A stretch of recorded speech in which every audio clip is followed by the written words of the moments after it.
Silks, Pandalam.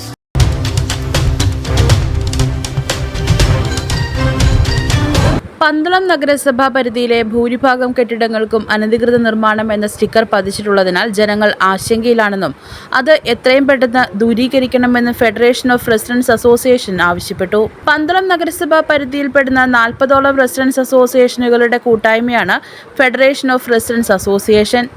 2017 മുതൽ പ്രവർത്തിച്ചു വരുന്നതാണ് ഈ കൂട്ടായ്മ. അതിൽ ഉൾപ്പെട്ടിട്ടുള്ള ഭൂരിഭാഗം റെസിഡൻസ് അസോസിയേഷൻ പ്രതിനിധികളും തങ്ങളുടെ പ്രദേശങ്ങളിലെ കെട്ടിടങ്ങൾക്ക് പന്തളം നഗരസഭ ഇട്ടിരിക്കുന്ന UA ലേബലിന്റെ പേരിലുള്ള പ്രതിഷേധം അറിയിക്കുകയുണ്ടായി.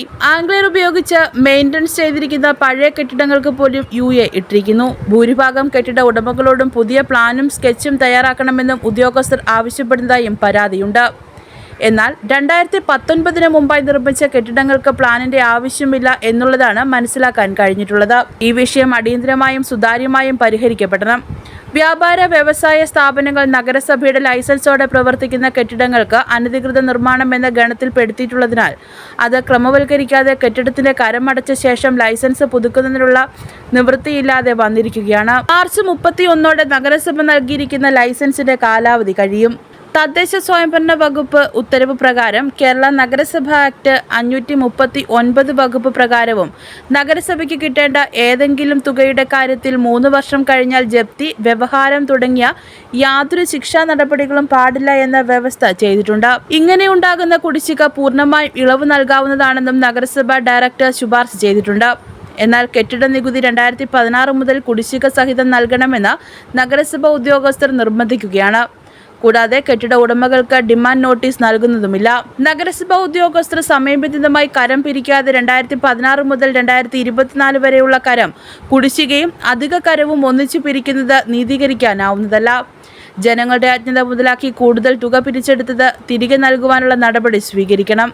നഗരസഭാ ഉദ്യോഗസ്ഥർ 1-2 കൺസൾട്ടിംഗ് ഏജൻസികളുടെ നമ്പർ മാത്രം UA പതിച്ചിട്ടുള്ള കെട്ടിട ഉടമകൾക്ക് നൽകുകയും ആ ഏജൻസി 10,000 കണക്കിന് രൂപ ഫീസായി ഈടാക്കി രേഖകൾ തയ്യാറാക്കുകയും അധിക തുക നഗരസഭാ ഉദ്യോഗസ്ഥർക്ക് കൊടുക്കുന്നതിന് വേണ്ടിയാണെന്ന് പറയുകയും ചെയ്യുന്നു. നഗരസഭയിലെ കെട്ടിടങ്ങൾ സംബന്ധിച്ചോ മറ്റ് വിവരങ്ങളോ നഗരസഭാ ഓഫീസിൽ നിന്നും നഷ്ടമായിട്ടുണ്ടെങ്കിൽ അതിന് ഉത്തരവാദികൾ നഗരസഭാ ഉദ്യോഗസ്ഥരാണെന്നും അവർക്കെതിരെ ശിക്ഷാ നടപടികൾ സ്വീകരിക്കണമെന്നും ഫെഡറേഷൻ ആവശ്യപ്പെട്ടു.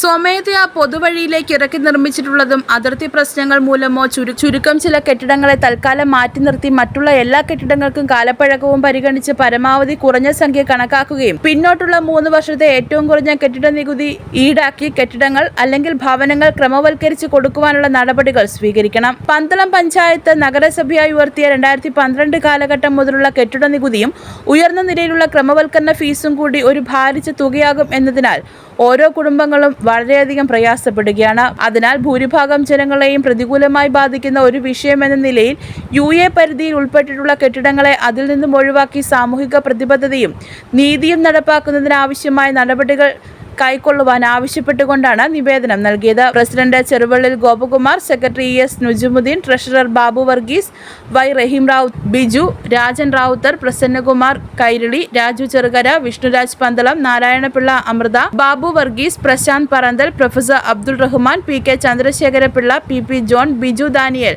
ശിവരാമൻ നായർ, മേട്ടിൽ ദാനിയേൽ തുടങ്ങിയവരുടെ നേതൃത്വത്തിലാണ് നിവേദനം നൽകിയത്.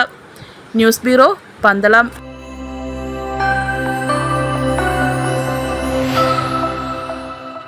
ലൈഫ് ലൈൻ ഹാർട്ട് ഇൻസ്റ്റിറ്റ്യൂട്ട്, നാടിന് നല്ല ഹൃദയം.